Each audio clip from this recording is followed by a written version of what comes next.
1907년에 저희 교회가 시작되기도 했지만 그 1907년에 평양에서는 기독교 그 대부흥 운동이 일어나기도 했고요.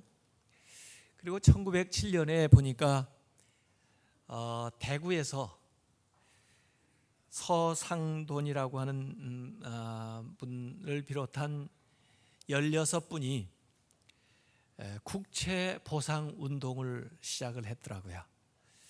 그 당시에 일본에게 차관으로 들여오게 되었던 것이 1,300만 원 정도 빚지게 됐는데, 그걸 빌미로 해가지고 은행이라든지 여러 가지 것을 일본에서 와가지고 가로채기 때문에 의식 있는 사람들이 우리나라를 살리는 길은 1,300만 원 일본에 빚진 것을 갚아야 된다.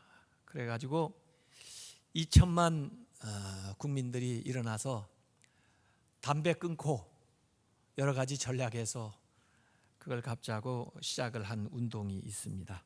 그래서 실제로 정말 어려운 생활, 또 그 당시에 하층민이라고 참 어렵게 사는 사람들이 그 폐물이라든지 비녀라든지 뭐 이런 것들 모아와 가지고 모이기를 시작했는데, 그 한 4만 명 정도 참여하면서 돈이 230만 원 이렇게 쭉 모여갈 때 일제가 이걸 이제 일본에 대한 항거하는 것으로 여기고 방해 공작을 하고, 그리고 탄압을 하고 해서 중간에 좌절됐던, 그러나 참 훌륭한 그 운동이 일어났던 것이 바로 이 1907년에 일어났던 국채 보상 운동이라는 거예요.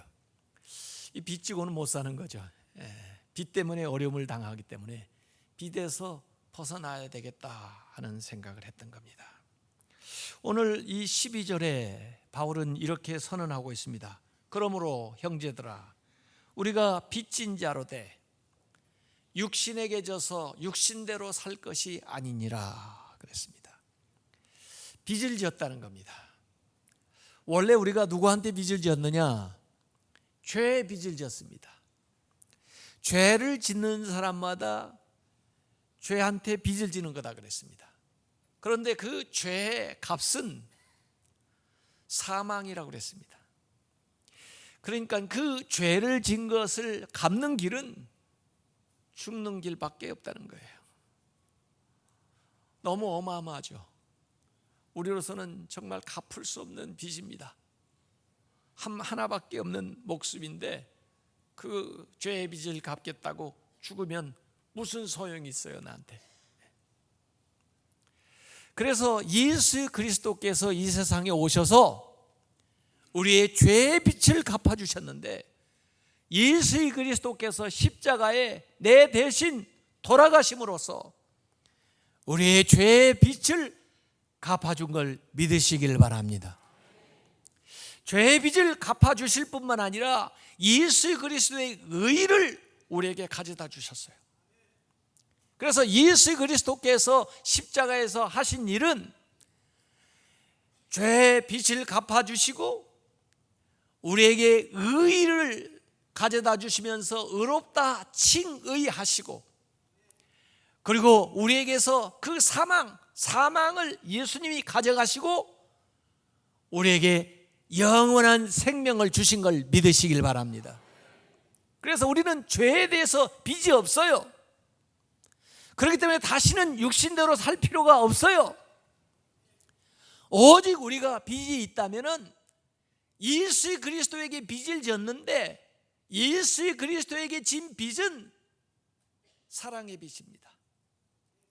은혜입니다. 은혜 안에서 사는 거예요. 예수 그리스도에게 진 이 사랑의 빚을 갚는 길은 우리가 값없이 의롭다함을 얻었으니까 그 의로움을 얻은 것에 대한 그 사랑의 빚을 갚는 길이 거룩하게 사는 겁니다. 여러분이 거룩하게 살 때 예수 그리스도에게 얻은 그 의를 갚는 삶인 것을 믿으시기 바랍니다. 예수 그리스도에게 우리가 생명을 얻었는데 이 생명의 사랑의 빚을 갚는 길은 복음을 증거함으로써 다른 사람들도 생명을 얻게 하는 것인 것을 믿으시기 바랍니다. 그래서 바울은 빚진 자다 그랬어요. 죄에게 빚을 진 건 아니고 예수님에게 빚을 지었는데 내가 그 빚을 갚기 위해서 거룩한 삶, 의로운 삶을 살고 그 빚을 갚기 위해서 주님이 보내시는 곳 어디든지 가서 복음을 전한다는 거예요. 그게 신앙생활입니다. 그래서 우리는 육신대로 더 이상 살 이유가 없어요. 오직 그리스도를 따르는 그런 믿음 생활, 영적인 삶을 살아야 되는 거죠. 그래서 바울은 오늘 본문에서 우리 믿음 생활하는 사람에게 달라진 세 가지의 주요한 면들을 설명하고 있습니다. 첫 번째는 새로운 인도자에 대해서 얘기하고 있습니다. 과거에는 죄를 따라 살고 육신을 따라 살고 세상을 따라 살았는데 이제 거듭나서 하나님의 백성이 된 다음에 새로운 인도자를 따르게 됐는데 그 새로운 인도자가 성령인 걸 믿으시기 바랍니다. 이제는 성령을 따라 살아야 돼요. 그래서 오늘 13절에 보니까 너희가 육신대로 살면 반드시 죽을 것이로되, 반드시 죽는다고 그랬습니다. 죽을지도 모른다가 아니에요. 마치 너희가 선악과를 따먹으면 반드시 죽으리라, 그 명령과 똑같아요. 육신대로 살면 반드시 죽을 것이로되 영으로서 몸의 행실을 죽이면 살리라. 육신을 따라 살면 종착점이 죽는 거, 사망으로 가지만은 성령을 따라 살면은 종착역이 생명으로 가는 걸 믿으시길 바랍니다. 성령이 우리에게 오셔서 예수 그리스도를 영접하는 순간 성령님이 내 마음에 오셔서 성령님이 우리를 인도하고 계시는 거예요. 성령님이 우리를 천국까지 인도하실 거예요.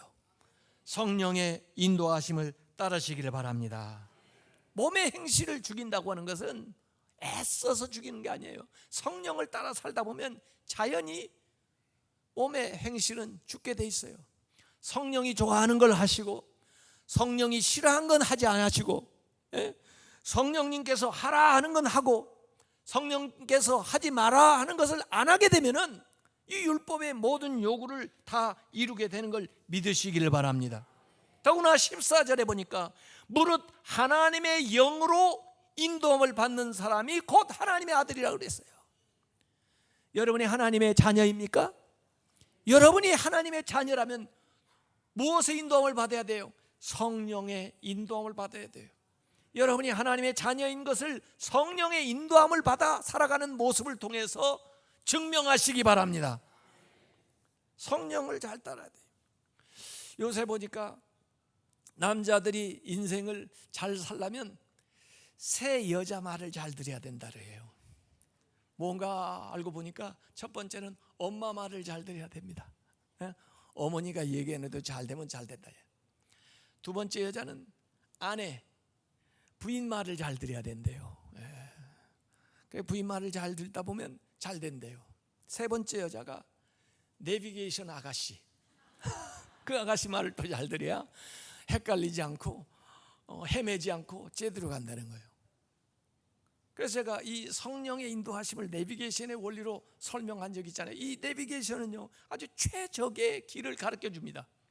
요새는 굉장히 내비게이션도 발전을 해가지고요, 단거리가 어디인지, 안 막히는 길이 어디인지, 또 비용이 적게 드는 길이 어디인지 여러 가지 상황까지 조합을 해가지고 가르쳐 주더라고요. 어떻게 이렇게 잘 알아요? 그 여자가? 위에서 보니까 잘 알아요. 위에서 보니까. 우리는 앞만 보고 옆만 보니까 잘 모르는 걸 위에서 보고 내가 있는 위치와 가야 될 위치를 한꺼번에 보고 그 다음에 어디로 가야 지름길인지, 어디가 차가 현재 막히고 있는지, 어떻게 해야 돈을 적게 들고 갈 수 있는 길인지, 어떻게 해야 짧은 시간에 갈 수 있는지를 실시간으로 가르쳐 주는 거예요. 그래서 내비게이션만 있으면 어디 오라고 해도 겁나지 않아요. 그걸 입력해가지고 따라가면 되죠. 근데 제가 이스라엘 가보니까 이스라엘 내비게이션은 그 여자는 조금 성격이 까칠하더라고요. 그래 인도를 안 따르면요 도중에 꺼져버려요. 기분 나쁘다 그거죠.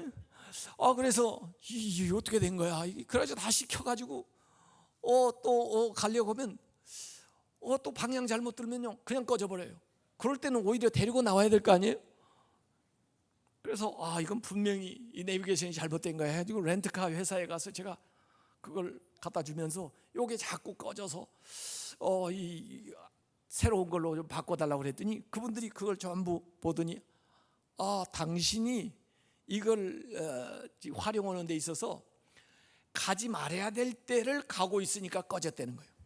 이스라엘은 이 유태인들이 갈 수 있는 것과 또 그 팔레스타인 지역이 있어가지고 곳곳에 있어서 거기 들어가면 이 차가 위험하기 때문에 아예 거기 못 가게 차단되어 있는 이 내비게이션이라는 거예요. 그러다 보니까 못 가게 꺼지는 거죠. 우리는 이제 비자가 있기 때문에 사실은 패스포드 가지고 거기에 검문해가지고 이제 들어갈 수는 있지만은 어쨌든 그 이스라엘에서 빌려준 렌트카니까 그렇게 돼 있더라고 보니까요. 하여간에 우리가 제대로 최적의 상황에서 길을 찾아가기 위해서는 내비게이션의 인도를 따라야 된다. 구약의 내비게이션이 뭐예요? 구약의 광야 생활하는데 광야가 길이 어디 있어요?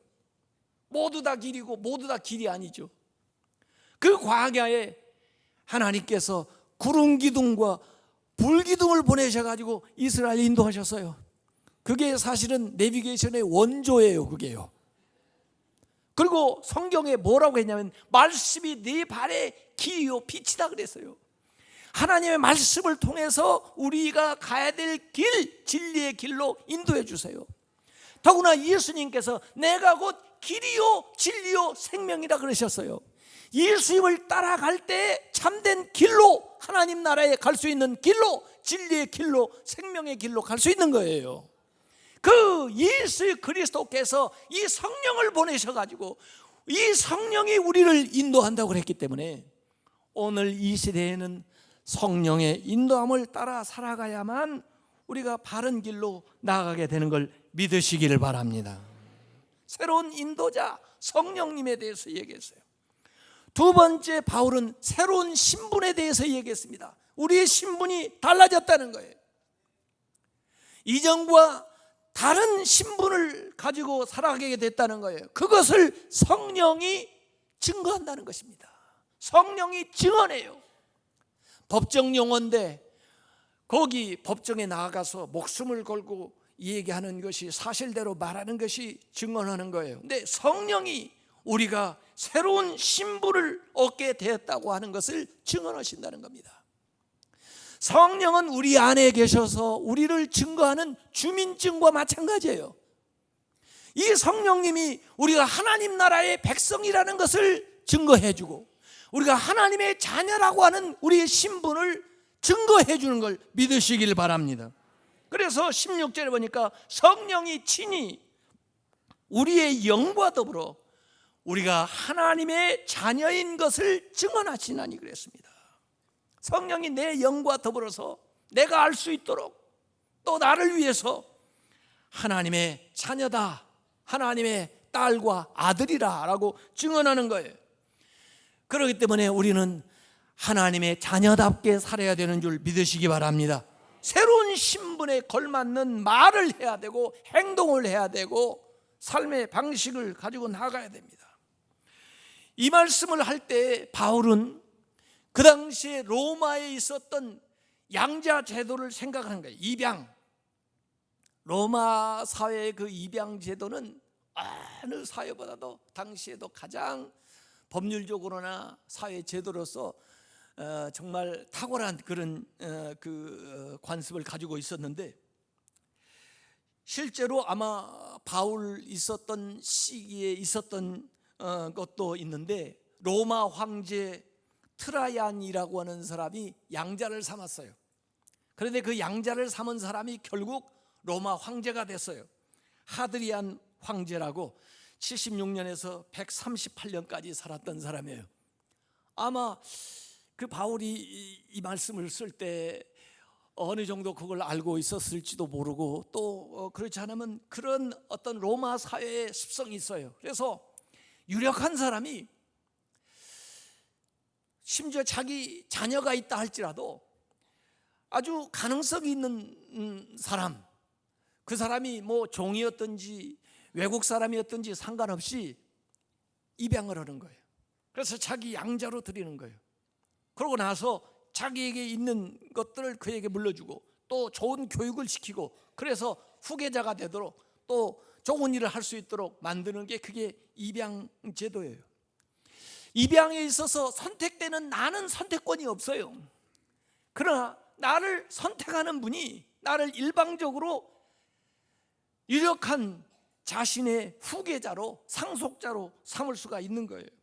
그래서 이렇게 입양이 결정되는 순간 여러 가지 것이 바뀝니다. 우선 내가 종이었던지 과거에 어떻게 누구한테 빚을 지고 살았다면 그 입양하신 분이 내 빚을 다 변제를 해주는 거예요. 채무를 다 이행을 해주는 거예요. 그래서 내가 자유할 수 있도록, 그분에게 갈 수 있도록 모든 것들을 해결해 주신 겁니다. 또 입양하는 분이 나한테 내 이름이 시원찮고 또 과거에 비천한 신분을 드러내는 이름 같으면 이름 자체를 바꿔줘요. 새로운 이름을 주는 거예요.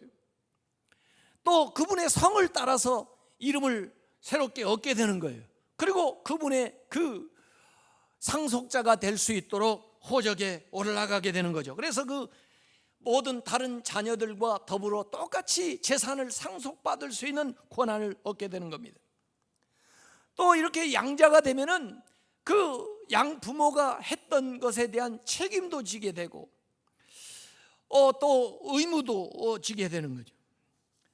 이승만 박사께서 자녀 없이 돌아가시니까 또 이렇게 말년을 지내게 되니까 그 가문에서 회의를 하고 그래가지고 결국 이인수 박사를 양자로 드렸잖아요.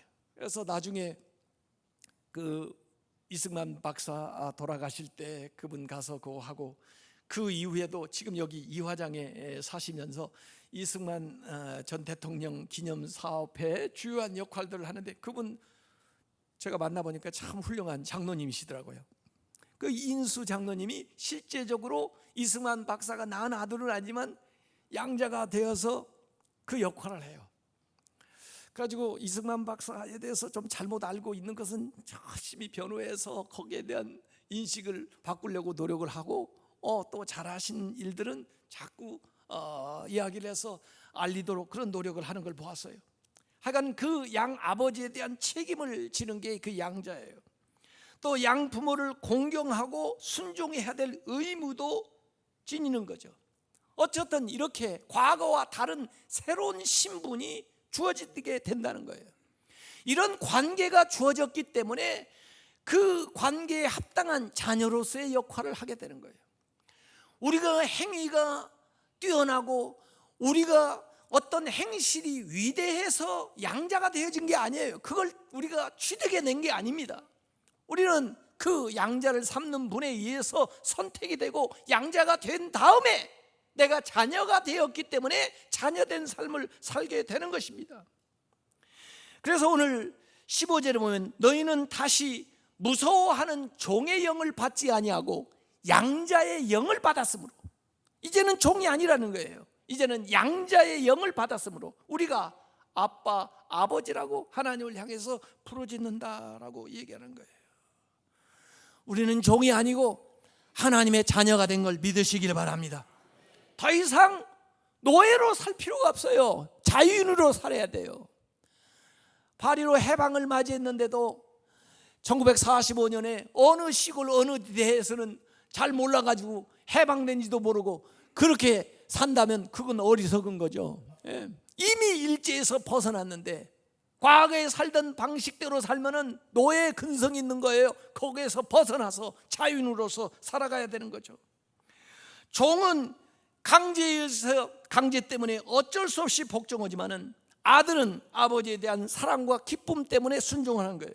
종은 고통을 받거나 빼앗길까 봐 두려워서 일을 하지만은 아들은 그 사랑으로 감사함으로 일하고 혹시 징계를 받는다 할지라도 사랑에서 나온 훈육이라고 생각하고 일하는 거죠. 종은 실수하면 주인에게 받을 벌이 두려워서 일하고 불안감 때문에 일할지 모르지만은 아들은 실수해도 아버지가 용서해 줄 거라고 하는 확신 가운데 살아가죠. 종은 눈에 보이는 거 규정에 따라서 일을 하지만은 아들은 아버지와의 관계를 따라서 자원해서 자발적으로 일하죠. 종은 일을 해도 보수를 받는 것으로 끝이지만은 아들은 그 모든 것이 자기의 것이 되고 명예롭게 되는 거죠. 종의 운명하고 아들의 운명은 완전히 다릅니다. 종은요, 나중에 그렇게 열심히 일하다가 결국은 재산처럼 상속이 되고 말아요. 아들은 나중에 자라서 상속자가 됩니다. 종은요, 내 아버지의 종이었는데 그 아들의 종이 돼요. 나중에 또 그 아들의 종이 됩니다. 종은 계속해서 세월이 지나가도 종이에요. 그러나 아들은 세월이 지나가면 주인이 됩니다. 상속자가 되는 거예요. 운명이 달라지는 것입니다. 우리는 무서워하는 종의 영을 받지 아니하고 양자의 영을 받았다, 그 얘기예요. 탕자의 비유에 보면 탕자가 집을 나가요. 그래가지고 아버지가 아들로서 주었던 모든 권세를 다 탕진하고 말았어요. 아들의 지위가 사실은 없어진 거예요. 권리를 주장할 수 있는 근거가 이제는 다 소진되고 만 거예요. 그런데 탕자로 살면서 그 남의 종노릇을 하는데 너무 종노릇도 힘든 거예요. 그래서 아들은 그만두고 그래도 자기 아버지 집에 종이 되면 이것보다는 나을 것 같아요. 그래서 그 아들이 돌아오는데 돌아오면서 그가 기대한 최고의 기대치는 아버지 집에 종 되는 거예요. 그래서 그렇게 얘기했습니다. 아버지, 내가 이제 아버지의 아들의 자격은 없지만은 저를 아버지 집에 품꾼의 하나로 삼아 주소서. 그런데 아버지는 어떻게 생각하고 있어요? 아버지 생각은 달라요. 그 아들을 기다리고 있었을 뿐만 아니라 그 아들을 먼저 알아보고 뛰어오고 그 아들이 말하기 전에 그 아들을 쓸어안고 그리고 종들에게 가서 목욕을 시키고 새 옷을 갈아입히고 가락기를 끼우고 그리고 신발을 갈아 신기고 그리고 잔치를 벌이라고 그래요. 그리고 아들의 권세를 회복시켜 주는 거예요. 만약에 그런데도 불구하고 이 탕자가 아유 나는 자격이 없는데 어떻게 아들이 된다고 그래? 나는 그냥 품꾼의 하나가 될 거야. 그렇게 하고 종처럼 살고 종처럼 부모를 두려워하고 종처럼 품삯 받는 거에 만족하고 종처럼 입고 먹고 잔다면 얼마나 한심한 자식이에요. 얼마나 아버지의 마음을 모르는 자식이에요. 우리는 이제 무서워하는 종의 영을 받지 아니하고 양자의 영을 받았으므로 하나님을 향해서 아바 아버지라 부르짖는다는 겁니다. 여러분, 종으로 사는 사람의 특징은 두려워하는 거예요. 두려워하는 거. 죽을까 봐 두려워하고 먹을 게 없을까 봐 두려워하고 자기가 해결해야 되기 때문에 두려워하는 거예요. 세상의 모든 사람들이 두려움에 사로잡혀 살고 있습니다. 왜 저 사람은 그렇게 돈을 추구하며 살아가나? 돈에 대한 두려움 때문에 그래요. 왜 저 사람은 권력에 그렇게 취해 살아가나? 권력에 대한 두려움 때문에 그래요. 왜 저 사람은 매일 건강만 생각하고 살아가나? 건강에 대한 염려증 때문에 그런 거예요. 자기가 책임져야 되는 걸로 생각하는 거죠. 사탄은 우리 안에 와가지고 이 두려움을 집어넣고 사탄은 이 두려움을 가지고 우리를 조종하고 가는 겁니다. 두려워하는 종의 영이에요. 모든 행동과 삶의 목적과 방법이 두려움 때문에 두려움을 극복해보기 위해서 하는 건데 이 두려움을 극복할 길이 없습니다. 여러분이 아무리 염려하고 두려운다고 해도 죽음을 극복할 수가 없기 때문에 사망의 문제를 어찌할 수 없기 때문에 이 두려움은 우리 스스로 해결할 수가 없어요. 오직 믿음으로만 두려움이 해결되는 걸 믿으시기 바랍니다. 믿음이 들어올 때만 두려움이 도망나는 걸 믿으시기 바랍니다. 제가 엊그제 종합검진을 했거든요. 5년 만에 장내시경까지 한번 해봤는데 그걸 하려니까 조금 두렵더라고요, 솔직히. 야, 이거 뭐 좀 나오면 어떡하나 하는 생각도 들고요. 또 이거 뭐 마셔가지고 자꾸 배출하는 게 얼마나 힘든지 말이에요. 그 마음에 이 두려움이 이렇게. 그래서 제가 물어봤어요. 야, 뭘 두려워해? 최고로 아프면, 최고로 잘못되면 어떻게 되는 거예요? 죽는 거죠. 그런데 우리가 그냥 죽어요? 하나님이 뜻하지 않으면 죽을 수가 없는 거예요. 하나님의 섭리 가운데 살고 있고 하나님의 섭리 가운데 죽는데, 그래, 그럼 하나님이 섭리하셔서 넌 이제 오라 해서 죽는다면, 그러면 그게 이렇게 나빠? 하늘나라 갈 건데, 하늘나라 가는데 그렇게 나빠? 딸도 시집도 보냈겠다, 뭐 이 걱정이야. 그러니까 평안이 오더라고요. 진짜요. 두려움이 와서 두려움에 딱 직면해가지고 물어보세요. 여러분이 가진 믿음에 서서 한번 물어보세요. 죽는다고? 그래, 내가 하나님을 믿는데 내가 그냥 죽을 것 같아? 하나님이 나를 오라니까 가지. 그러면 하나님이 나를 오라고 그러는데 내가 어디 갈 것 같아? 천국까지. 뭐 이 걱정이야? 뭐 이 두렵다고? 두려움이 싹 나와요. 사탄은 우리에게 무서워하는 영을 집어넣는 겁니다. 그러나 하나님은 우리에게 양자의 영을 주어가지고 하나님을 향해서 아빠, 아버지라 부르짖는 거예요. 이 원래 아바라고 돼 있었는데 우리 한국말로 번역하면서 아빠라고 번역했는데, 아바는 아람어고 아빠는 한국말인데 거의 통하는 어근이 비슷해요. 옛날 말의 시작이 비슷했기 때문에 아버지를 친근하게 부르는 게 아바, 그리고 아빠라는 말이에요. 이건 아이들이 어렸을 때 하는 말이에요. 그리고 말도 아니고 부르짖는다고 그러잖아요. 부르짖는 것은요, 아빠, 그리고 애가 부르는 음성만 들어도 아버지는 가슴이 짤렁하는 거예요. 또 걔가 그냥 울기만 해도, 부르짖기만 해도 뭐이 필요한지 언어로 표현을 하지 않아도 다 알아내는 거예요. 그만큼 하나님이 우리와 친밀한 관계라는 거예요. 그만큼 우리와 하나님이 아무 격의가 없는 상황이라는 거예요. 아이들이 잘하면 잘할수록 자기의 의견을 필요하기 위해서, 요구하는 것을 얘기하기 위해서 논리적으로 많은 말을 해야 되지만은, 어렸을 때는 이 아이가 그냥 한번 우는 것으로 끝나는 거예요. 한번 부르는 것으로 끝나는 거예요. 아니, 자기가 무슨 자격이 있다고, 자기가 무슨 한 일이 있다고 나한테 이걸 요구하는 겁니까, 부모한테? 그러나 아이가 아빠 하고 부르짖는 그것으로 모든 것이 해결돼요. 하나님과 우리의 관계가 이런 관계라는 거예요. 종과 주인의 무서워하는 관계가 아니로 하나님이 우리를 지극히 사랑하시고 우리가 그 하나님의 사랑받는 자녀라. 그래서 우리는 하나님을 향해서 아빠, 아버지라고 부르진다는 것입니다. 이것이 우리가 변화된 새로운 신분이에요. 신분이 새로워졌으면 그 신분에 대한 특권이 따라올 거 아니에요. 그게 세 번째 새로운 특권입니다. 이 새로운 특권을 성령님이 우리 안에서 보증을 해주고 계세요.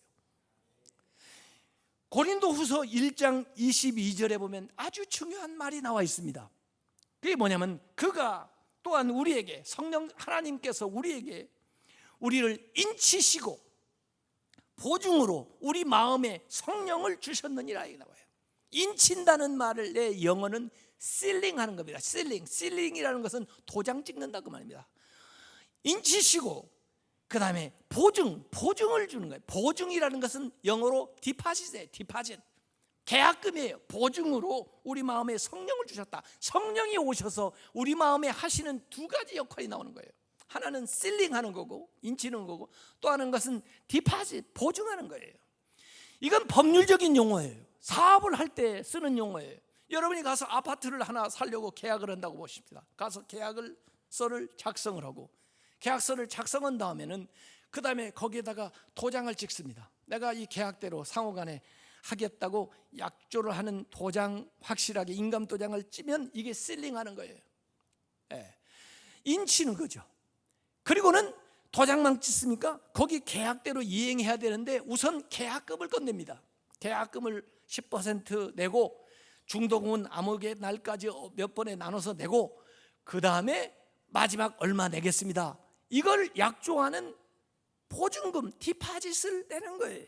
이 10%를 내. 성령님께서 우리 안에 오셔서 내가 하나님의 자녀인 것을 인쳐주시고 내가 하나님 나라 간다는 것을 인쳐주시고 그리고 그것을 보증하기 위해서 성령이 내 안에 오셔서 나를 지금부터 하늘나라 갈 때까지 인도해 주시는 거예요.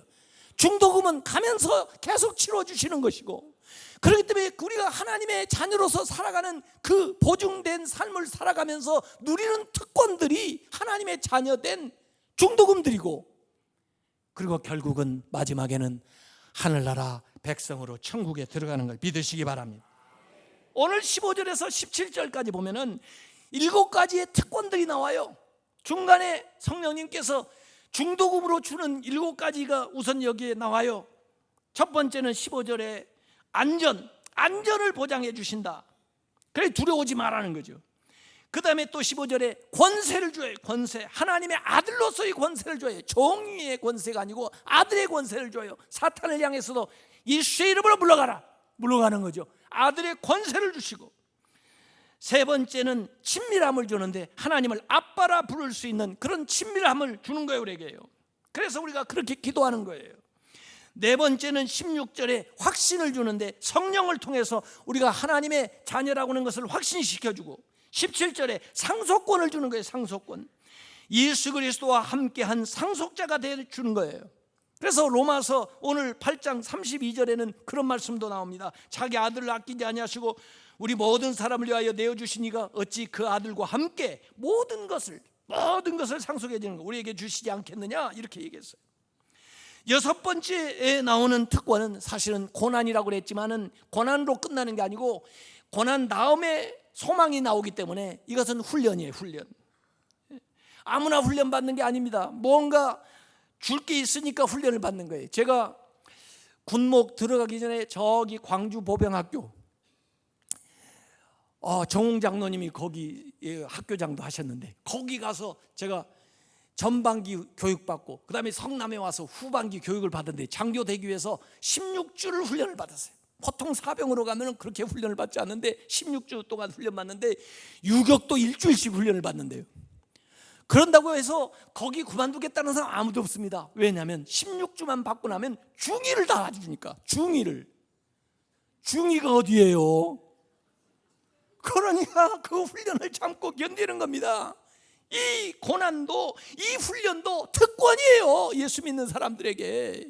그건 버려야 되는 게 아니에요. 그것도 앞으로 장래를 생각해 보세요. 우리에게 주신 복이에요. 그리스도와 함께 받는 고난이에요. 이것은 앞으로 나타날 영광의 그림자예요. 앞으로 가나안에 들어갈 것을 내다보면 이 광야도 축복이에요.